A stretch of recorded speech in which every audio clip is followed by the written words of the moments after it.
ಇಂತಹ ಶಕ್ತಿಶಾಲಿ ಈ ದಿನ ಯಾರು ಈ 1 ರೂಪಾಯಿಂದ ಈ ಚಿಕ್ಕ ಪರಿಹಾರ ಮಾಡ್ತಾರೋ ಅವರಿಗೆ ವರ್ಷ ಪೂರ್ತಿ ಹಣ ಅಯಸ್ಕಾಂತದ ಹಾಗೆ ಬರ್ತಾನೆ ಇರುತ್ತೆ. ಜೀವನದಲ್ಲಿ ಸಾಕಷ್ಟು ಕಷ್ಟಗಳನ್ನು ಅನುಭವಿಸುತ್ತಿದ್ರೆ, ನೋವುಗಳಿಂದ ನೊಂದು ಬೆಂದು ಹೋಗಿದ್ರೆ ಈ ಒಂದು ಚಿಕ್ಕ ಪರಿಹಾರವನ್ನು ಮಾಡ್ಕೋಬಹುದು. ಕಷ್ಟ ಅಂದರೆ ಹಣಕಾಸಿನ ಸಮಸ್ಯೆ ಆಗಿರಬಹುದು, ಮತ್ತು ವ್ಯಾಪಾರ ವ್ಯವಹಾರದಲ್ಲಿ ಆಗುವಂಥ ಸಮಸ್ಯೆ ಹಾಗೂ ಆರೋಗ್ಯದ ಸಮಸ್ಯೆನೇ ಆಗಿರಬಹುದು, ಮತ್ತು ಅಕ್ಕಪಕ್ಕದಿಂದ ಆಗುವ ಸಮಸ್ಯೆ, ಇಲ್ಲ ಕುಟುಂಬದಲ್ಲಿರುವ ಸಮಸ್ಯೆ, ಮಕ್ಕಳ ಮಾತು ಕೇಳದೇ ಇರುವಂಥದ್ದು. ಈ ಥರ ನಾನಾ ರೀತಿಯ ಸಮಸ್ಯೆಗಳನ್ನು ನಾವು ಪ್ರತಿನಿತ್ಯ ಅನುಭವಿಸ್ತಾ ಇರ್ತೀವಿ. ಈ ಥರ ಸಮಸ್ಯೆಗಳನ್ನು ಹೇಗೆ ದೂರ ಮಾಡಿಕೊಳ್ಳೋದು, ಈ ರೀತಿ ಸಮಸ್ಯೆಗಳಿಂದ ನಾವು ಯಾವಾಗ ಹೊರಗೆ ಬರೋದು, ಈ ಸಮಸ್ಯೆಗಳಿಗೆ ಪರಿಹಾರನೇ ಇಲ್ವಾ ಅಂತ ಗೊಂದಲದಲ್ಲಿರ್ತೀವಿ. ಜ್ಯೋತಿಷ್ಯ ಶಾಸ್ತ್ರದ ವೈದಿಕ ಶಾಸ್ತ್ರದಲ್ಲಿ ತಿಳಿಸಿರುವಂಥ ಈ ಒಂದು ಪರಿಹಾರವನ್ನು ಮಾಡಿಕೊಂಡಿದ್ದೇ ಆದಲ್ಲಿ ನಿಮ್ಮ ಸಮಸ್ಯೆಗಳು ದಿನದಿಂದ ದಿನಕ್ಕೆ ಕಾಲಕ್ರಮೇಣ ದೂರ ಆಗ್ತಾನೆ ಹೋಗುತ್ತೆ. ಜೊತೆಗೆ ಜೀವನದಲ್ಲಿ ಯಶಸ್ಸನ್ನು ಕಾಣಬಹುದು, ಅಭಿವೃದ್ಧಿಯನ್ನು ಕಾಣಬಹುದು, ಮತ್ತು ಎಲ್ಲ ರೀತಿಯ ಶುಭ ಫಲಗಳು ಸಿಗ್ತಾ ಹೋಗುತ್ತದೆ. ಹಾಗಾಗಿ ಅತ್ಯಂತ ಸುಲಭವಾಗಿ ಈ ದಿನ ಮಾಡುವಂಥ ಪರಿಹಾರ ಇದಾಗಿದೆ. ಇದನ್ನು ಈ ದಿನ ರಾತ್ರಿ ಮಲಗುವ ಮೊದಲು ಈ ಚಿಕ್ಕದಾದ ಸುಲಭವಾದ ಪರಿಹಾರವನ್ನು ಮಾಡ್ಕೋಬೇಕು. ಕೇವಲ 1 ರೂಪಾಯಿಂದ ಪ್ರತಿಯೊಬ್ಬರೂ ಕೂಡ ಮಾಡ್ಕೊಳ್ಬಹುದು. ಈ ಪರಿಹಾರಕ್ಕೆ ತುಂಬ ಮಹತ್ವವಾದ ಸ್ಥಾನವಿದೆ. ವೈದಿಕ ಶಾಸ್ತ್ರದ ಪ್ರಕಾರ ಜನರು ಈ ತಂತ್ರವನ್ನು ತಿಳ್ಕೊಂಡು ಮಾಡಿ ಸಾಕಷ್ಟು ಜನರು ಪ್ರಯೋಜನವನ್ನು ಪಡೆದುಕೊಂಡು ಪ್ರಗತಿಯನ್ನು ಕಂಡಿದ್ದಾರೆ. ತಲತಲಾಂತರದಿಂದ ಬಂದಿರುವಂಥ ಈ ಒಂದು ತಂತ್ರವನ್ನು ನೀವೇನಾದರೂ ಮಾಡಿದ್ದೇ ಆದರೆ ನಿಮ್ಮ ಅದೃಷ್ಟವೇ ಬದಲಾಗಿ ಕೋಟ್ಯಾಧಿಪತಿಯಾಗಬಹುದು. ಪೂರ್ವಿಕರು ಸಾಕಷ್ಟು ಜನ ಈ ತಂತ್ರವನ್ನು ಮಾಡಿ ಪ್ರಯೋಜನ ಪಡೆದು ಆನಂತರ ಸಿದ್ಧಿಶಾಸ್ತ್ರದಲ್ಲಿ ಈ ತಂತ್ರವನ್ನು ತಿಳಿಸಿಕೊಟ್ಟಿದ್ದಾರೆ. ಈ ತಂತ್ರದಿಂದ ನಿಮ್ಮ ಎಲ್ಲ ಕಷ್ಟಗಳು ದೂರವಾಗುತ್ತೆ. ಮನೆಯಲ್ಲಿ ಲಕ್ಷ್ಮಿ ನೆಲೆಸಬೇಕು, ಮನೆಗೆ ಧನಾಗಮನವಾಗಬೇಕು, ಮನೆಯಲ್ಲಿ ಹಣಕಾಸಿನ ಸಮಸ್ಯೆ ನಿವಾರಣೆಯಾಗಬೇಕು, ಆರೋಗ್ಯ ಸಮಸ್ಯೆ ದೂರವಾಗಬೇಕು ಅಂದರೆ ಈ ತಂತ್ರ ಬಳಸಿ. ಶಕ್ತಿ ಮತ್ತು ಮಹತ್ವವನ್ನು ಹೊಂದಿದೆ. ಇದು ನಿಮಗೆ ಒಂದು ಒಳ್ಳೆಯ ಉಪಯೋಗವನ್ನು ತಂದುಕೊಡುತ್ತೆ. ಈ ತಂತ್ರವನ್ನು ತಿಳಿಯುವುದಕ್ಕಿಂತ ಮೊದಲು ನೀವೇನಾದರೂ ನಮ್ಮ ಚಾನಲ್ನ ಸಬ್ಸ್ಕ್ರೈಬ್ ಮಾಡದೇ ನೋಡ್ತಿದ್ರೆ ಈ ವಿಡಿಯೋಗೆ ಒಂದು ಲೈಕ್ ಕೊಟ್ಟು ನಮ್ಮ ಚಾನಲ್ನ ಸಬ್ಸ್ಕ್ರೈಬ್ ಮಾಡ್ಕೊಳ್ಳಿ. ಮತ್ತು ತಾಯಿ ಲಕ್ಷ್ಮೀ ದೇವಿಯ ಆಶೀರ್ವಾದ ಸದಾ ನಿಮ್ಮ ಮೇಲೆ ಇರಬೇಕು ಅಂತ ಬಯಸಿದರೆ ಓಂ ನಮೋ ಶ್ರೀ ಲಕ್ಷ್ಮೀ ದೇವಿಯೇ ನಮಃ ಅಂತ ಕಮೆಂಟ್ ಮಾಡೋದೇ ಮರಿಬೇಡಿ. ಈ ವಿಡಿಯೋ ಎಲ್ಲರಿಗೂ ತುಂಬ ಉಪಯೋಗವಾಗುತ್ತದೆ. ಸ್ಕಿಪ್ ಮಾಡದೆ ಕೊನೆವರೆಗೂ ನೋಡಿ. ಎಲ್ಲರೂ ಅಂದ್ಕೊಳ್ತಾ ಇರ್ತಾರೆ, ದಿನದಿಂದ ದಿನಕ್ಕೆ ಸಮಸ್ಯೆಗಳು ಜಾಸ್ತಿ ಆಗುತ್ತೆ, ಕಡಿಮೆ ಅಂತೂ ಆಗ್ತಾ ಇಲ್ಲ, ಯಾವುದರಲ್ಲೂ ಅಭಿವೃದ್ಧಿಯನ್ನು ಕಾಣ್ತಿಲ್ಲ, ಹಣಕಾಸಿನ ಸಮಸ್ಯೆ ತುಂಬ ಆಗ್ತಿದೆ, ಮನೆಯಲ್ಲಿ ಯಾರೂ ಮಾತು ಕೇಳ್ತಿಲ್ಲ, ಏನು ಮಾಡೋದು ಅಂತ ಗೊಂದಲದಲ್ಲಿ ಇರುವವರಿಗೋಸ್ಕರ ವೈದಿಕ ಶಾಸ್ತ್ರದಲ್ಲಿ ಈ ಪರಿಹಾರವನ್ನು ತಿಳಿಸಿಕೊಡ್ತಿದ್ದಾರೆ. ಹಾಗಾಗಿ ಈ ಚಿಕ್ಕ ಪರಿಹಾರವನ್ನು ಇಂದು ಮಾತ್ರ ಮಾಡ್ಕೋಬೇಕು. ಈ ದಿನ ಮಾಡುವಂಥ ಈ ಕಾರ್ಯ ಅತ್ಯಂತ ಶುಭ ಫಲ ನೀಡುತ್ತದೆ. ಈ ದಿನ ಈ ತಂತ್ರವನ್ನು ಮಾಡಿದರೆ ಖಂಡಿತವಾಗಿಯೂ ನೀವು ಆಶ್ಚರ್ಯ ಪಡ್ತೀರಾ. ಈ ಒಂದು ತಂತ್ರ ನಿಮಗೆ ಬಹಳ ಯಶಸ್ಸನ್ನು ತಂದು ಕೊಡುತ್ತೆ. ವೈದಿಕ ಶಾಸ್ತ್ರದ ಪ್ರಕಾರ ಇವರೇ ಮಾಡಬೇಕು ಅಂತ ಏನಿಲ್ಲ. ಹೆಣ್ಣು ಮಕ್ಕಳು ಮಾಡಬಹುದು, ಗಂಡು ಮಕ್ಕಳು ಮಾಡಬಹುದು, ಪ್ರತಿಯೊಬ್ಬರೂ ಕೂಡ ಮಾಡಬಹುದು. ಮನೆಯಲ್ಲಿ ಹೆಣ್ಣು ಮಕ್ಕಳು ಗಂಡನಿಂದ ಗೌರವ ಕೊಡದೇ ಇರಬಹುದು, ಮತ್ತು ಗಂಡ ಕಿಂಚಿತ್ತು ಮರೆಯದೆ ಕೊಡದೇ ಇರಬಹುದು. ಪ್ರತಿದಿನ ಕಲಹ ಇರುವಂಥ ಸಮಸ್ಯೆ ಕೂಡ ಇರುತ್ತದೆ. ಅಥವಾ ಗಂಡ ಕುಡಿತಿದ್ರೆ, ಕೆಟ್ಟ ಚಟಕ್ಕೆ ದಾಸನಾಗಿದ್ರೆ, ಮನೆಗೆ ಸರಿಯಾಗಿ ಬರುವುದಿಲ್ಲ, ಮನೆಯಲ್ಲಿ ಹೇಳುವುದು ಕೇಳಲ್ಲ, ಸರಿಯಾದ ರೀತಿ ನಮ್ಮ ಜೊತೆ ನಡೆದುಕೊಳ್ಳೋದಿಲ್ಲ, ಯಾವಾಗಲೂ ಮನೆಯಲ್ಲಿ ಗಲಾಟೆಗಳಾಗ್ತಾ ಇರುತ್ತೆ ಅಂದರೆ ಕೂಡ ಈ ಪರಿಹಾರವನ್ನು ಮಾಡಿಕೊಳ್ಬಹುದು.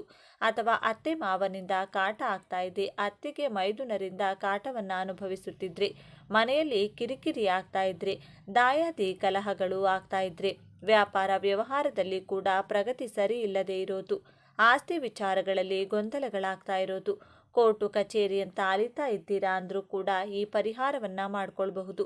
ಈ ಪರಿಹಾರವನ್ನು ಒಂದು ಸಂಕಲ್ಪದ ರೀತಿ ಮಾಡಿಕೊಳ್ಬೇಕಾಗುತ್ತೆ.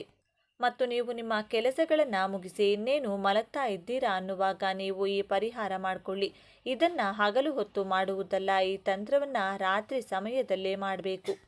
ಈ ರಾತ್ರಿ ಸಮಯದಲ್ಲಿ ಮಾಡುವಂಥ ಪರಿಹಾರಗಳು ನಮಗೆ ಸಾಕಷ್ಟು ಫಲಗಳನ್ನು ಕೊಡುತ್ತೆ. ಹಾಗೆಯೇ ಮನೆಯಲ್ಲಿರುವ ನಕಾರಾತ್ಮಕ ಶಕ್ತಿ ಮತ್ತು ದುಷ್ಟ ಶಕ್ತಿಯನ್ನು ಹೊರಹಾಕುತ್ತದೆ. ಮನೆಯಲ್ಲಿ ಪಾಸಿಟಿವ್ ನೆಲೆಸುತ್ತದೆ ಹಾಗೂ ನಿಮ್ಮ ಕಷ್ಟಗಳು ಕೂಡ ದೂರವಾಗುತ್ತದೆ. ಹಾಗಾಗಿ ರಾತ್ರಿ ಸಮಯದಲ್ಲಿ ಒಂದು ಪ್ರಶಾಂತತೆಯಿಂದ ಈ 1 ರೂಪಾಯಿ ಕಾಯಿನ್ನಿಂದ ನೀವು ಸಂಕಲ್ಪ ಮಾಡಿದ್ದೇ ಆದಲ್ಲಿ ನಿಮ್ಮ ಎಲ್ಲ ಸಮಸ್ಯೆಗಳು ಕೂಡ ದೂರವಾಗುತ್ತೆ ಎಂದು ಈ ಪರಿಹಾರವನ್ನು ತಿಳಿಸಿಕೊಡಲಾಗಿದೆ. ಮುಖ್ಯವಾಗಿ ನೀವು ಮಾಡಬೇಕಾಗಿರೋದು ಇಷ್ಟೇನೆ. ನೀವು ಈ ಸಂಕಲ್ಪ ಮಾಡಿಬಿಟ್ಟು ಊಟ ಮಾಡ್ತೀನಿ, ಸಂಕಲ್ಪ ಮಾಡಿಬಿಟ್ಟು ವಾಕಿಂಗ್ ಹೋಗಿ ಬರ್ತೀನಿ ಅಂತ ಹೇಳಬೇಡಿ. ಇನ್ನೇನು ಮಲಗ್ತಾ ಇದ್ದೀರಾ ಅನ್ನುವಾಗ ಈ ಒಂದು ಪರಿಹಾರ ಮಾಡಿಕೊಳ್ಳಿ. ಮಂಚದ ಕೆಳಗೆ ಈ ಪರಿಹಾರವನ್ನು ಮಾಡಿಡಬಹುದು, ಇಲ್ಲಾಂದರೆ ತಲೆಯ ದಿಂಬಿನ ಮೇಲೆ ಈ ಪರಿಹಾರವನ್ನು ಮಾಡಿಕೊಳ್ಬಹುದು. ಆದರೆ ಯಾವುದೇ ಕಾರಣಕ್ಕೂ ಬೀಳಿಸುವಂಥದ್ದು, ಚೆಲ್ಲುವಂಥದ್ದು ಮಾಡುವ ಹಾಗಿಲ್ಲ. ಯಾಕೆಂದರೆ ಇದರ ಜೊತೆಗೆ ನೀರನ್ನು ಕೂಡ ಬಳಸ್ತಾ ಇದ್ದೀರಾ. ಈ ಪರಿಹಾರ ಹೇಗೆ ಮಾಡಬೇಕು ಅಂದರೆ, ಒಂದು ಗಾಜಿನ ಗ್ಲಾಸನ್ನು ತೆಗೆದುಕೊಳ್ಳಿ. ಗಾಜು ನಿಮಗೆ ಎಲ್ಲ ಶಾಸ್ತ್ರಗಳಲ್ಲಿ ಗೊತ್ತಿರುವ ಹಾಗೆ ಗಾಜು ಕುಜಕಾರಕ.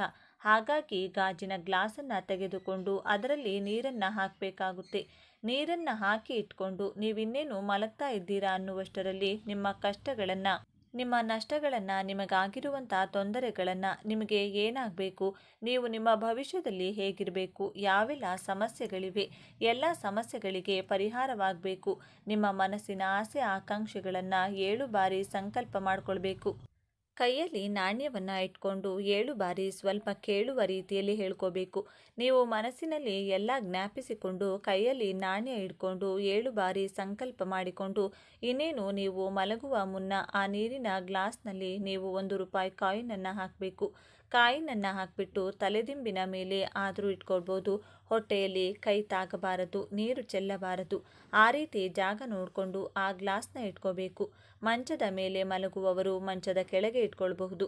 ಯಾಕೆಂದರೆ ಕೆಳಗೆ ಖಾಲಿ ಜಾಗ ಇರುತ್ತೆ. ಇಲ್ಲ ಮಂಚ ಇಲ್ಲದೆ ಮಲಗುವವರು ತಲೆದಿಂಬಿನ ಮೇಲೆ ಕೈ ತಾಗದೆ ನೀರು ಚೆಲ್ಲದ ಹಾಗೆ ಇಟ್ಕೋಬೇಕು. ಈ ರೀತಿ ನೀವು ಪರಿಹಾರ ಮಾಡಿಕೊಂಡ್ರೆ ರಾತ್ರೋರಾತ್ರಿ ನಿಮ್ಮ ಸಮಸ್ಯೆಗಳೆಲ್ಲ ದೂರವಾಗುತ್ತದೆ. ಅಂದರೆ ಒಂದು ದಿನಕ್ಕಲ್ಲ, ಕಾಲಕ್ರಮೇಣ ದಿನದಿಂದ ದಿನಕ್ಕೆ ನಿಮ್ಮ ಕಷ್ಟಗಳು ದೂರವಾಗ್ತಾ ಹೋಗುತ್ತದೆ. ಇದನ್ನು 3 ರಿಂದ 4 ಹುಣ್ಣಿಮೆ ಈ ಪರಿಹಾರವನ್ನು ಮಾಡಿದರೆ ಇದರ ರಿಸಲ್ಟ್ ನಿಮಗೆ ಗೊತ್ತಾಗುತ್ತದೆ. ತುಂಬ ಬದಲಾವಣೆ ಆಗ್ತಾ ಹೋಗುತ್ತದೆ. ನೀವು ಜೀವನದಲ್ಲಿ ಹಣಕಾಸಿನಲ್ಲಿ ಅಭಿವೃದ್ಧಿ ಆಗ್ತಾ ಹೋಗುತ್ತದೆ. ಮತ್ತು ಆ ನೀರನ್ನು ನೀವು ಬೆಳಿಗ್ಗೆ ಎದ್ದ ತಕ್ಷಣ ಯಾವುದಾದರೂ ಹಸಿರು ಗಿಡಕ್ಕೆ ಚೆಲ್ಲಬೇಕು. ತುಳಸಿ ಗಿಡಕ್ಕೆ ಚೆಲ್ಲಿದರೆ ತುಂಬ ಒಳ್ಳೆಯದಾಗುತ್ತದೆ. ತುಳಸಿ ಗಿಡ ಇಲ್ಲ ಅಂದರೆ ಯಾವುದಾದರೂ ಹಸಿರು ಗಿಡಕ್ಕೆ ಚೆಲ್ಲಬೇಕು. ಮತ್ತು ಆ ₹1 ನಾಣ್ಯವನ್ನು ನೀವು ಪರ್ಸ್ನಲ್ಲಿ ಇಟ್ಕೊಳ್ಬೇಕು. ಮತ್ತು ಆ ₹1 ನಾಣ್ಯದಿಂದ ₹10 ಇಲ್ಲ ₹20 ನೋಟಿಗೆ ಅಥವಾ ಯಾವ ನೋಟಾದರೂ ಪರವಾಗಿಲ್ಲ ಮುಟ್ಟಿಸಿ ಅದನ್ನು ಯಾರಿಗಾದರೂ ಅಗತ್ಯ ಇರುವವರಿಗೆ ದಾನ ಮಾಡಿ. ಇಲ್ಲಾಂದರೆ ಅದರಿಂದ ಊಟವನ್ನು ತೆಗೆದುಕೊಂಡು ಆ ಊಟ ಯಾರಿಗೆ ಅವಶ್ಯಕತೆ ಇರುತ್ತೋ, ಯಾರಿಗೆ ಅಗತ್ಯ ಇರುತ್ತೋ ಅವರಿಗೆ ದಾನ ಮಾಡಿ. ಈ ರೀತಿ ನೀವೇನಾದರೂ ಮಾಡಿ ಆದಲ್ಲಿ ನಿಮ್ಮ ಕರ್ಮಫಲ ದೂರವಾಗುವುದು ಖಚಿತ. ಅದರಿಂದ ಒಳ್ಳೆಯ ಫಲ ಸಿಗುತ್ತದೆ. ಆದ್ದರಿಂದ ಆ ಫಲವನ್ನು ನೀವು ಕಾಣ್ತಾನೆ ಹೋಗ್ತೀರಾ ಮತ್ತು ಅನುಭವಿಸ್ತಾನೆ ಇರ್ತೀರಾ. ಜೀವನದಲ್ಲಿ ಎಲ್ಲದರಲ್ಲೂ ಪ್ರಗತಿಯನ್ನು ಕಾಣ್ತಾ ಹೋಗ್ತೀರಾ. ನೋಡಿದ್ರಲ್ಲ ಸ್ನೇಹಿತರೆ, ಈ ಮಾಹಿತಿ ನಿಮಗೆ ಇಷ್ಟ ಆಗಿದೆ ಅಂತ ಅಂದ್ಕೊಂಡಿದ್ದೇವೆ. ಇಷ್ಟ ಆಗಿದ್ರೆ ದಯವಿಟ್ಟು ಈ ವಿಡಿಯೋಗೆ ಒಂದು ಲೈಕ್ ಕೊಡಿ. ಇನ್ನು ಹೆಚ್ಚಿನ ಮಾಹಿತಿಗಾಗಿ ನಮ್ಮ ಚಾನಲ್ನ ಸಬ್ಸ್ಕ್ರೈಬ್ ಮಾಡಿಕೊಳ್ಳಿ. ಸಾಧ್ಯವಾದರೆ ಈ ವಿಡಿಯೋವನ್ನು ನಿಮ್ಮ ಫ್ರೆಂಡ್ಸ್ ಆ್ಯಂಡ್ ಫ್ಯಾಮಿಲಿ ಹಾಗೂ ಗ್ರೂಪ್ಗಳಿಗೆ ಶೇರ್ ಮಾಡಿ. ನೀವು ಶೇರ್ ಮಾಡೋದ್ರಿಂದ ಅವರಿಗೂ ನಿಮ್ಮಿಂದ ಒಳ್ಳೆಯದಾಗಬಹುದು. ಇಂತಹ ಶಕ್ತಿಶಾಲಿಯ ಈ ದಿನ ತುಳಸಿ ಸಸ್ಯದ 5 ಎಲೆಗಳಿಂದ ಈ ಚಿಕ್ಕ ಕೆಲಸ ಮಾಡಿದರೆ ಶಿವಕೇಶವ ಇಬ್ಬರ ಅನುಗ್ರಹ ಸಂಪೂರ್ಣವಾಗಿ ಪ್ರಾಪ್ತಿಯಾಗಿ ಈಗ ನೀವು ಅನುಭವಿಸುತ್ತಿರುವಂಥ ಸರ್ವ ಕಷ್ಟ ದುಃಖಗಳಿಂದ ಮುಕ್ತಿ ಸಿಗುತ್ತದೆ. ಈ ದಿನ ದೀಪದ ಬತ್ತಿಗಳಿಗೆ ಈ ಒಂದು ಪುಡಿಯನ್ನು ಹಾಕಿ ದೀಪಾರಾಧನೆಯನ್ನು ಮಾಡಿದರೆ ಮಹಾಲಕ್ಷ್ಮಿ ದೇವಿಯ ಆಣೆಗೆ ಗಂಧ ಕುಂಕುಮದ ಬೊಟ್ಟನ್ನು ಇಟ್ಟು ಮನೆಗೆ ಕರೆದಂತೆ ಮಹಾಲಕ್ಷ್ಮಿಯನ್ನು ಮನೆಗೆ ಬರುವಂತೆ ಮಾಡುವಂತಹ ಶಕ್ತಿಶಾಲಿ ದೀಪಾರಾಧನೆ ಯಾವುದು? ಹಣದ ಸಮಸ್ಯೆಗಳು ಬಾರದೆ ನಿತ್ಯ ಧನಾಕರ್ಷಣೆ ಆಗಲು, ಕೊಟ್ಟ ಹಣ ಬರಬೇಕಾದ ಆಸ್ತಿಗಳು ಬರಲು ಇನ್ನು ಯಾವ ನೀರನ್ನು ಮನೆಯಲ್ಲಿ ಚೆಲ್ಲಬೇಕು? ತುಳಸಿ ಗಿಡಕ್ಕೆ ಯಾವ ದಿನ ಜಲವನ್ನು ಅರ್ಪಿಸಬೇಕು? ಯಾವ ಶ್ಲೋಕ ಹೇಳಿಕೊಂಡ್ರೆ ಸಾಕ್ಷಾತ್ ಲಕ್ಷ್ಮಿ ಹಾಗೂ ತುಳಸಿ ದೇವಿಯ ಅನುಗ್ರಹ ಪ್ರಾಪ್ತಿಯಾಗುತ್ತದೆ? ಯಾವ ತಪ್ಪುಗಳನ್ನು ಈ ಮಾಸದಲ್ಲಿ ಮಾಡಬಾರದು ಅಂತ ಇವತ್ತಿನ ಈ ವಿಡಿಯೋದಲ್ಲಿ ತಿಳಿಸಿಕೊಡ್ತೀವಿ. ಬನ್ನಿ. ಅದಕ್ಕೂ ಮುನ್ನ ನೀವಿನ್ನು ಚಾನಲ್ಗೆ ಸಬ್ಸ್ಕ್ರೈಬ್ ಆಗಿಲ್ಲ ಅಂದರೆ ಈಗಲೇ ಸಬ್ಸ್ಕ್ರೈಬ್ ಆಗಿ, ಹಾಗೆ ವಿಡಿಯೋಗೆ ಲೈಕ್ ಮಾಡಿ, ವಿಡಿಯೋ ಸ್ಕಿಪ್ ಮಾಡದೆ ಕೊನೆ ತನಕ ನೋಡಿ. ಎಲ್ಲರೂ ಭಕ್ತಿಯಿಂದ ಓಂ ಶ್ರೀ ಮಹಾಲಕ್ಷ್ಮಿ ನಮಃ ಅಂತ ಕಮೆಂಟ್ ಮಾಡಿ. ಈ ದಿನದಂದು ಈ ಕೆಲಸಗಳನ್ನು ಮಾಡಿ. ಇದರಿಂದ ಕೈನಲ್ಲಿ ಹಣ ನಿಲ್ಲುತ್ತಿಲ್ಲವೆಂದರೆ, ವಿಪರೀತ ಹಣ ಖರ್ಚಾಗುತ್ತಿದೆ ಅಂದರೆ, ಕೊಟ್ಟ ಹಣ ಬರುತ್ತಿಲ್ಲವೆಂದರೆ ಹಣದ ಆಗಮನ ಆಗುತ್ತದೆ. ಮನೆಯಲ್ಲಿ ಮಹಾಲಕ್ಷ್ಮಿ ದೇವಿ ನೆಲೆಸಿ ಐಶ್ವರ್ಯ, ಹಣದ ಆಕರ್ಷಣೆಯಾಗುತ್ತದೆ. ಲಕ್ಷ್ಮಿ ಜೊತೆಗೆ ಶುಕ್ರ, ಬುಧನ ಅನುಗ್ರಹ ಕೂಡ ಪ್ರಾಪ್ತಿಯಾಗುತ್ತದೆ. ಈ ದಿನ 1 ಚೊಂಬು ನೀರಿಗೆ ಸ್ವಲ್ಪ ಹಸುವಿನ ಹಾಲನ್ನು ಬೆರೆಸಿ ಮನೆಯ ಎಲ್ಲ ಕೋಣೆಗಳಿಗೂ ಪ್ರೋಕ್ಷಣೆ ಮಾಡಬೇಕು. ಹಸುವಿನ ಹಾಲು ಅಥವಾ ಹಸುವಿನ ಸಗಣಿಯನ್ನು ಸ್ವಲ್ಪ ನೀರಿಗೆ ಬೆರೆಸಿ ಮನೆಯ ಮೂಲೆ ಮೂಲೆಗೂ ಚೆಲ್ಲಿ ಹೊಸ್ತಿಲಿನ ಮೇಲೂ ಕೂಡ ಸ್ವಲ್ಪ ಪ್ರೋಕ್ಷಣೆಯನ್ನು ಮಾಡಿ ನಂತರ ಹೊಸ್ತಿಲಿಗೆ ಅರಿಶಿನ ಕುಂಕುಮದ ಬೊಟ್ಟನ್ನು ಇಟ್ಟು ಆರತಿ ಬೆಳಗಿ ಸಿಹಿ ನೈವೇದ್ಯವನ್ನು ಅರ್ಪಿಸಬೇಕು. ದ್ವಾರ ಪೂಜೆಯನ್ನು ಮಾಡಿ ಮಹಾಲಕ್ಷ್ಮಿ ದೇವಿಯನ್ನು ಮನೆಗೆ ಸ್ವಾಗತಿಸಬೇಕು. ತುಳಸಿ ದೇವಿಯ ಆರಾಧನೆ ತುಂಬ ಶ್ರೇಷ್ಠ. ಇದರಿಂದ ಸರ್ವ ಪುಣ್ಯಗಳು ಲಭಿಸುತ್ತವೆಂದು ಪುರಾಣಗಳು ಹೇಳುತ್ತವೆ. ಈ ದಿನ ಸಾಕ್ಷಾತ್ ವಿಷ್ಣು ದೇವರು 4 ತಿಂಗಳು ನಂತರ ಯೋಗ ನಿದ್ರೆಯಿಂದ ಎಚ್ಚರಗೊಳ್ಳುತ್ತಾನೆ. ಈ ಮಾಸದಲ್ಲಿ ಸಾಕ್ಷಾತ್ ವಿಷ್ಣು ಹಾಗೂ ಲಕ್ಷ್ಮೀ ದೇವಿಯು ನದಿಗಳಲ್ಲಿ ಪವಿತ್ರ ಸ್ನಾನ ಮಾಡಿ ತುಳಸಿ ದೇವಿಯನ್ನ ಪೂಜಿಸಿದರು ಎಂದು ಹೇಳಲಾಗುತ್ತದೆ. ಇದೇ ಕಾರಣದಿಂದ ನಾವು ಕೂಡ ತುಳಸಿ ಮಾತೆಗೆ ಪೂಜಿಸಿದ್ರೆ ಸಕಲ ಇಷ್ಟಾರ್ಥಗಳು ನೆರವೇರುತ್ತದೆ. ಗುರುವಾರದ ದಿನ ಮನೆಗೆ ತುಳಸಿ ಸಸಿಯನ್ನು ತಂದು ನೆಟ್ಟು ಆ ಸಸಿಯನ್ನು ಬೆಳೆಸಲು ಶುರು ಮಾಡಬೇಕು. ಪ್ರತಿನಿತ್ಯ ಬೆಳಗ್ಗೆ ತುಳಸಿ ಗಿಡಕ್ಕೆ ಜಲವನ್ನು ಅರ್ಪಿಸಬೇಕು. ಸಂಜೆ ಸಮಯದಲ್ಲಿ ಮನೆಯ ಮುಂದೆ ದೀಪಾರಾಧನೆ ಮಾಡಿದರೆ ತುಂಬಾನೇ ಉತ್ತಮ. ಬ್ರಾಹ್ಮಿ ಮುಹೂರ್ತದಲ್ಲಿ ಎದ್ದು ಸ್ನಾನ ಮಾಡಿ ತುಳಸಿ ದೇವಿಯ ಪೂಜೆ ಮಾಡಿದರೆ ತೀರ್ಥಯಾತ್ರೆ ಮಾಡಿದಂಥ ಅಖಂಡ ಪುಣ್ಯ ಫಲ ಲಭಿಸುತ್ತದೆ. ಇದರ ಜೊತೆಗೆ ತುಳಸಿಗೆ ಜಲವನ್ನು ಅರ್ಪಿಸುವಾಗ ಈ ಒಂದು ಶ್ಲೋಕವನ್ನು ಹೇಳಿಕೊಂಡು ತುಳಸಿ ದೇವಿಗೆ ನಮಸ್ಕಾರ ಮಾಡಿಕೊಳ್ಳಬೇಕು. ಮಹಾಪ್ರಸಾದ ಜನನಿ ಸರ್ವ ಸೌಭಾಗ್ಯವರ್ಧಿನಿ ಆದಿವ್ಯಾಧಿ ಆರನಿತ್ಯಂ ತುಳಸಿ ನಿತ್ವಾಂ ನಮೋಸ್ತುತೆ. ಈ ಚಿಕ್ಕ ಶ್ಲೋಕವನ್ನು 3 ಬಾರಿ 11 ಬಾರಿ ಅಥವಾ 21 ಬಾರಿ ಹೇಳಿಕೊಳ್ಳಿ. ಇನ್ನು ಈ ಒಂದು ಕೆಲಸವನ್ನು ಈ ದಿನ ಮಾಡಿದರೆ ಮಹಾಲಕ್ಷ್ಮೀ ದೇವಿ ಮನೆಗೆ ಬಂದು ಶಾಶ್ವತವಾಗಿ ನೆಲೆಸುತ್ತಾಳೆ. ಮನೆಯಲ್ಲಿನ ಸರ್ವ ಹಣಕಾಸಿನ ಸಮಸ್ಯೆಗಳು ದೂರವಾಗಿ ಅದೃಷ್ಟ ಕೂಡಿ ಬರುತ್ತದೆ. ಹಾಗೆಯೇ ಏಲಕ್ಕಿಗೆ ಧನಾಕರ್ಷಣೆಯ ಶಕ್ತಿ ವಿಪರೀತವಾಗಿರುತ್ತದೆ ಎಂದು ಪರಿಹಾರ ಶಾಸ್ತ್ರದಲ್ಲಿ ತಿಳಿಸಿದ್ದಾರೆ. ಆದ್ದರಿಂದ ಬರಬೇಕಾದ ಹಣ ಬರಲು ಹಣ ಹೆಚ್ಚು ಖರ್ಚಾಗುತ್ತಿದ್ದರೆ ಈ ದಿನ 5 ಏಲಕ್ಕಿಗಳನ್ನು ತೆಗೆದುಕೊಂಡು ಆ 5 ಏಲಕ್ಕಿಯನ್ನು ನಿಮ್ಮ ಪರ್ಸ್ನಲ್ಲಿ ಇಟ್ಟುಕೊಳ್ಳಬೇಕು. ಮನೆಯಲ್ಲಿ ದುಡ್ಡಿಡುವ ಪೆಟ್ಟಿಗೆ ಅಥವಾ ಬೀರುವಿನಲ್ಲೂ 5 ಏಲಕ್ಕಿಯನ್ನು ಇಟ್ಟುಕೊಳ್ಳಿ. ವಾರಕ್ಕೆ 1 ಸಲವಾದರೂ ಆ ಏಲಕ್ಕಿಗಳನ್ನು ಬದಲಿಸಬೇಕು. ಬಳಸಿದ ಹಳೆಯ ಏಲಕ್ಕಿಯನ್ನು ಅಡುಗೆಗೆ ಬಳಸಿ. ಹೀಗೆ ಮಾಡುತ್ತಾ ಬಂದರೆ ಕ್ರಮಕ್ರಮವಾಗಿ ವ್ಯರ್ಥ ಖರ್ಚುಗಳು ಕಡಿಮೆಯಾಗ್ತಾ ಹೋಗುತ್ತದೆ. ಆದಾಯದ ಮಾರ್ಗಗಳು ಹೆಚ್ಚಾಗುತ್ತದೆ. ತುಳಸಿ ಗಿಡವನ್ನು ದಾನ ಮಾಡುವುದು ಕೂಡ ಉತ್ತಮ ಫಲ ತಂದು ಕೊಡುತ್ತದೆ. ತುಳಸಿಗೆ ನೀರನ್ನು ಅರ್ಪಿಸುವಾಗ ಆ ನೀರಿಗೆ ಸ್ವಲ್ಪ ಹಾಲನ್ನು ಬೆರೆಸಬೇಕು. ಈ ಮಾಸದ ಅಷ್ಟೂ ದಿನ ತುಳಸಿಯ ಮುಂದೆ ದೀಪಗಳನ್ನು ಬೆಳಗಿಸಬೇಕು. ಈ ಕೆಲಸಗಳನ್ನು ಮಾಡುತ್ತಾ ಬಂದರೆ ಲಕ್ಷ್ಮೀ ದೇವಿಯ ಜೊತೆಗೆ ಕುಬೇರ ದೇವರ ಅನುಗ್ರಹವೂ ಕೂಡ ಪ್ರಾಪ್ತಿಯಾಗುತ್ತದೆ. ಆದ್ದರಿಂದ ಒಂದು ಚಿಕ್ಕ ತುಳಸಿ ಸಸಿಗೆ ಹಳದಿ ವಸ್ತ್ರವನ್ನು ಸುತ್ತಿ ನೀವು ಕೆಲಸ ಮಾಡುವ ಜಾಗದಲ್ಲಿ ಅಥವಾ ವ್ಯಾಪಾರ ಸ್ಥಳದಲ್ಲಿಟ್ಟುಕೊಂಡ್ರೆ ವ್ಯಾಪಾರ ವ್ಯವಹಾರಗಳಲ್ಲಿ ಉದ್ಯೋಗ ರಂಗದಲ್ಲಿ ವಿಶೇಷ ಏಳಿಗೆ ಉಂಟಾಗುತ್ತದೆ. ಇನ್ನು ಮನೆಯಲ್ಲಿ ಸಂಜೆಯ ಸಮಯದಲ್ಲಿ ಒಂದು ವಿಶೇಷ ಪುಡಿಯನ್ನು ದೀಪದ ಬತ್ತಿಗಳಿಗೆ ಹಚ್ಚಬೇಕು. ಇದರಿಂದ ಮನೆಗೆ ಧನಾಕರ್ಷಣೆಯಾಗುತ್ತದೆ. ಮಹಾಲಕ್ಷ್ಮಿಯ ಜೊತೆಗೆ ಶುಕ್ರನ ಕೃಪೆ ಹೆಚ್ಚಾಗಿ ಹಣದ ಸಮಸ್ಯೆಗಳೆಲ್ಲ ಶೀಘ್ರವಾಗಿ ದೂರವಾಗುತ್ತದೆ. ಏನು ಮಾಡಬೇಕು ಅಂದರೆ ಸಂಜೆಯ ಸಮಯದಲ್ಲಿ ಹಸಿರು ಬಣ್ಣದ ಬತ್ತಿಗಳನ್ನು ದೀಪಕ್ಕೆ ಹಚ್ಚಬೇಕು, ಕೂರಿಸಬೇಕು. ಅದಕ್ಕೂ ಮೊದಲು ದೀಪದ ಬತ್ತಿಗಳಿಗೆ ಜಾಜಿಕಾಯಿ ಪುಡಿಯನ್ನು ಹಚ್ಚಬೇಕು. ಹೀಗೆ ಮಾಡಿ ದೀಪಾರಾಧನೆಯನ್ನು ಮಾಡಿದರೆ ಮನೆಗೆ ಹಣ ಪ್ರವಾಹದಂತೆ ಬರುತ್ತದೆ. ಇದಕ್ಕೆ ಕಾರಣ ಏನು ಅಂತ ನೋಡೋದಾದರೆ ಜಾಜಿಕಾಯಿ ಅಂದರೆ ನವಗ್ರಹಗಳಲ್ಲಿ ಶುಕ್ರನಿಗೆ ಅತ್ಯಂತ ಪ್ರಿಯವಾದ ವಸ್ತು. ಶುಕ್ರನಿಗೆ ಅಧಿಷ್ಠಾನ ದೇವತೆ ಶ್ರೀ ಮಹಾಲಕ್ಷ್ಮಿ. ಆದ್ದರಿಂದ ಈ ದಿನವೇ ಜಾಜಿಕಾಯಿ ಪುಡಿಯನ್ನು ಹಸಿರು ಬಣ್ಣದಲ್ಲಿರುವ ದೀಪದ ಬತ್ತಿಗಳಿಗೆ ಹಚ್ಚಿ ನಂತರ ದೀಪಾರಾಧನೆ ಮಾಡಿದರೆ ಬುಧನ ಕೃಪೆ ಶುಕ್ರನ ಕೃಪೆ ಪ್ರಾಪ್ತಿಯಾಗುತ್ತದೆ. ಧನಲಕ್ಷ್ಮೀ ದೇವಿಯ ಅನುಗ್ರಹವು ಲಭಿಸಿ ನಿರಂತರ ಧನಾಗಮನ ಮನೆಗೆ ಆಗುತ್ತದೆ. ನೀರಿನಂತೆ ಹಣ ಖರ್ಚಾಗುತ್ತಿದ್ದರೆ ವ್ಯರ್ಥ ಖರ್ಚುಗಳು ನಿಲ್ಲುತ್ತವೆ. ಲಕ್ಷ್ಮೀ ದೇವಿಯ ಕೃಪೆಯಿಂದ ಸಾಲಗಳೆಲ್ಲ ತೀರಿ ಸುಖ ಸುಮ್ಮನೆ ಜೀವನ ನೀವು ನೋಡಬಹುದು. ನೆಮ್ಮದಿಯ ಜೀವನವನ್ನು ನೀವು ನಡೆಸಬಹುದು. ಹಾಗೆಯೇ ಈ ದಿನ ವಿಶೇಷವಾಗಿ ತುಳಸಿಯ 5 ಎಲೆಗಳಿಂದ ಈ ಚಿಕ್ಕ ಕೆಲಸ ಮಾಡಿದರೆ ಅದೃಷ್ಟ ಕೂಡಿ ಬರುತ್ತದೆ. ಶಿವನ ಅನುಗ್ರಹದಿಂದ ಕಷ್ಟಗಳೆಲ್ಲ ಮಂಜಿನಂತೆ ಕರಗಿ ಹೋಗುತ್ತದೆ. ಭೇದ ಭಾವವಿಲ್ಲದೆ ಶಿವಕೇಶವ ಅಂದರೆ ಶಿವ ಹಾಗೂ ವಿಷ್ಣುವಿನ ಆರಾಧನೆಯನ್ನು ಮಾಡಿಕೊಳ್ಬೇಕು. ಈ ತುಳಸಿ ಎಲೆಗಳ ಚಿಕ್ಕ ಕೆಲಸದಿಂದ ವಿಷ್ಣು ತುಳಸಿ ಲಕ್ಷ್ಮೀ ಕೃಪೆಯ ಜೊತೆಗೆ ಮಹಾಶಿವನ ಕೃಪೆ ಕೂಡ ಪ್ರಾಪ್ತಿಯಾಗುತ್ತದೆ. ಈ ದಿನ ಬೆಳಿಗ್ಗೆ ಬೇಗ ಎದ್ದು ಸ್ನಾನ ಮಡಿಗಳನ್ನು ಮಾಡಿ ತುಳಸಿಯ 5 ಎಲೆಗಳನ್ನು ನೀವು ಕೈನಲ್ಲಿ ಹಿಡಿದು ಶಿವ ಹಾಗೂ ಮಹಾವಿಷ್ಣು ಇಬ್ಬರ ಸ್ಮರಣೆಯನ್ನು ಮಾಡುತ್ತಾ 5 ನಿಮಿಷ ಧ್ಯಾನ ಮಾಡಬೇಕು. ನಂತರ 5 ಎಲೆಗಳನ್ನು ನಿಮ್ಮ ಮನೆಯ ದೇವರ ಕೋಣೆಯಲ್ಲಿಡಬೇಕು. ಆ ದಿನ ಮಲಗುವಾಗ ಈ 5 ಎಲೆಗಳನ್ನು ಮಲಗುವ ದಿಂಬಿನ ಕೆಳಗಿಟ್ಟುಕೊಂಡು ನಿದ್ರಿಸಬೇಕು. ಹೀಗೆ ಮಾಡೋದ್ರಿಂದ ಶಿವ ಹಾಗೂ ವಿಷ್ಣು ಇವರಿಬ್ಬರ ಅನುಗ್ರಹದಿಂದ ನಿಮ್ಮ ವಿದ್ಯೆ, ಉದ್ಯೋಗ, ವ್ಯಾಪಾರ, ಹಣಕಾಸು ಯಾವುದೇ ಕಷ್ಟಗಳಿದ್ದರೂ ದೂರವಾಗುತ್ತದೆ. ಅನೇಕ ವಿಧವಾದ ಶುಭ ಫಲಗಳು ಲಭಿಸುತ್ತದೆ. ಶಿವನಿಗೆ ಬಹಳ ಪ್ರಿಯವಾದಂತಹ ಶಿವನಿಗೆ ಬಿಲ್ವ ದಳಗಳಿಂದ ಪೂಜಿಸಿ ಕಷ್ಟಗಳು ಕಳೆಯಲು ಬೇಡಿಕೊಳ್ಳಬೇಕು. ಶಿವನಿಗೆ ಸಾಧ್ಯವಾದರೆ ರುದ್ರಾಭಿಷೇಕ ಮಾಡಿಸಿ ಒಂದೇ ದಿನದಲ್ಲಿ ಶಿವ ಹಾಗೂ ವಿಷ್ಣುವಿನ ದರ್ಶನ ಮಾಡಿ ಮನೆಗೆ ಬನ್ನಿ. ಈ ದಿನ ಸಂಜೆ ಸಮಯದಲ್ಲಿ ಮನೆಯ ಸದಸ್ಯರೆಲ್ಲ ಸೇರಿ ಈ ಚಿಕ್ಕ ಕೆಲಸ ಮಾಡಿದರೆ ಜೀವನದಲ್ಲಿ ಅದ್ಭುತಗಳು ಜರುಗಲು ಆರಂಭವಾಗುತ್ತದೆ. ಏನು ಮಾಡಬೇಕು ಅಂದರೆ, ಮನೆಯಲ್ಲಿರುವ ಸ್ತ್ರೀಯರಾಗಿರಬಹುದು, ಪುರುಷರಾಗಿರಬಹುದು, ಸೂರ್ಯ ಮುಳುಗಿದ ನಂತರ ಮನೆಯ ಈ 4 ಜಾಗಗಳಲ್ಲಿ ದೀಪಾರಾಧನೆಯನ್ನು ಮಾಡಿಕೊಳ್ಳಿ.